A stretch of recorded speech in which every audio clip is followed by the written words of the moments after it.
Et à la une du Soleil, la coopération entre la France et le Sénégal avec 6 accords signés.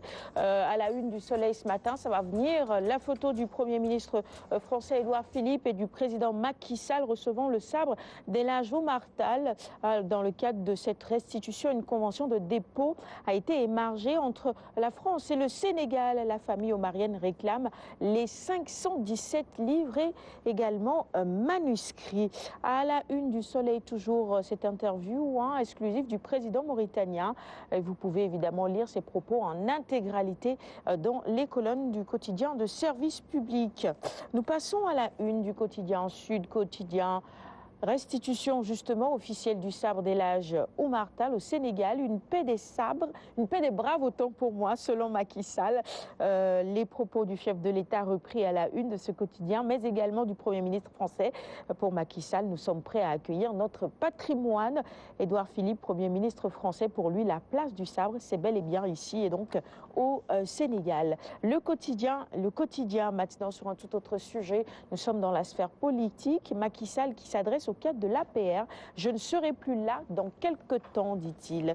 Nous passons à la une de l'AS maintenant. À la une, le chef de l'État, vous apercevez à l'instant sa photo, Macky Sall brandit des menaces.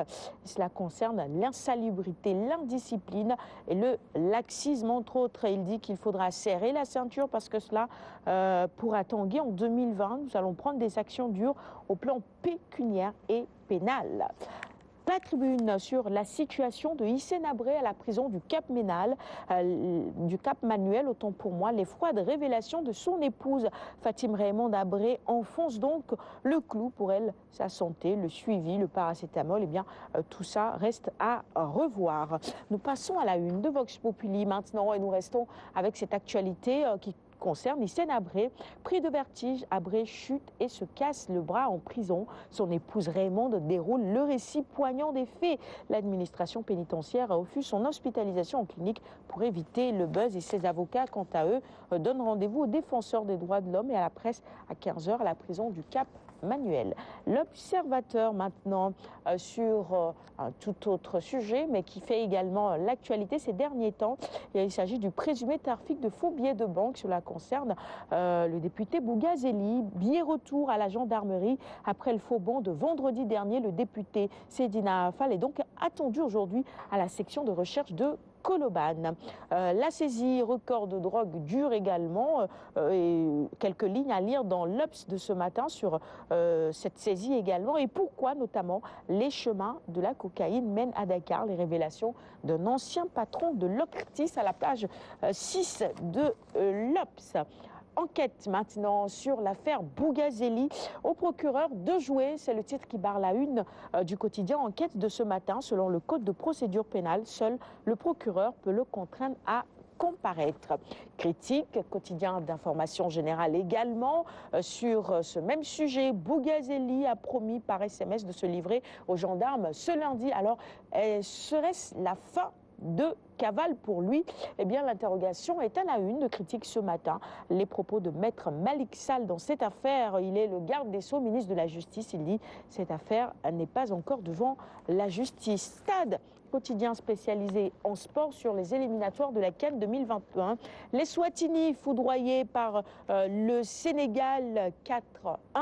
Les Lions brillent en tête du groupe. Et puis le triplé de Famara Diédhiou, 9 ans après Papis Cissé, il a marqué 3 buts lors de cette rencontre. La rencontre est également à la une de Record ce matin. Le point donc sur cette rencontre entre le Sénégal et les Swatini. Score final 4-1 en faveur des Lions. Les Lions en roi Swazi. C'est le titre qui barre la une de Record du jour. On va terminer la revue des titres avec Sunulamb. Et à la une, eh bien, Ama sur les 80 millions de Luc. Pour lui, eh bien, il ne sera tout simplement pas l'agneau du sacrifice. Je ne serai pas l'agneau du sacrifice. Je ne vais pas accepter n'importe quoi. Tout ce qui se passe, tout doit se passer dans les règles de l'art, précise-t-il. Et tous les ténors sont menacés d'une saison blanche. Ça, c'est l'analyse d'Ama Baldé. C'est à la une et dans les colonnes de Sunulamb du jour. C'est tout pour la revue des titres. Il y a le décès du frère de Bombardier. Ah oui, j'ai pas fait attention. Vraiment, Voilà, Pape Dia, c'était vraiment le monsieur tout de Bombardier. Le frère et manager de Bombardier. Manager, Merci, Koumba. voilà, c'est lui qui vraiment encadre. Ah oui, c'est ça. Donc vraiment, nous présentons nos condoléances à Bombardier. C'est une grosse perte pour la lutte. Hein. Il jouait un rôle important dans ce cadre réservé aux managers de lutte. Il a toujours accompagné son frère dans le cadre de la lutte. Voilà. Ah, mais je crois qu'il devrait même faire normalement la une du journal, pas de juste figurer sur La dans nouvelle une est tombée hier soir. Tard le soir. Oui, enfin pas tard le soir, c'était hier dans l'après-midi. Il était malade, allait se faire soigner en France, malheureusement. Merci beaucoup, Koumba. Bombardier, son petit frère, lui doit tout. Hein. Ah oui, bien sûr, il lui doit tout. Il l'a encadré, l'a soutenu. Voilà. Il a été son manager. C'est ça, à la une de Soulouan. C'est une grosse perte pour lui. J'imagine, il doit être affligé. Ah, bien sûr. Et nos condoléances à toute la population aussi de Mbour. De Mbour, tout à fait. Merci beaucoup, Koumba. Merci à l'une également. On va offrir les quotidiens à notre invité de ce matin. Pour ceux qui nous rejoignent à l'instant, je rappelle que nous recevons M. Mor Padane, qui est professeur en électromécanique chargé de la communication interne du CFPT. On va maintenant passer à la chronique sport et faire le point du week-end sportif donc avec Koumba tout de suite.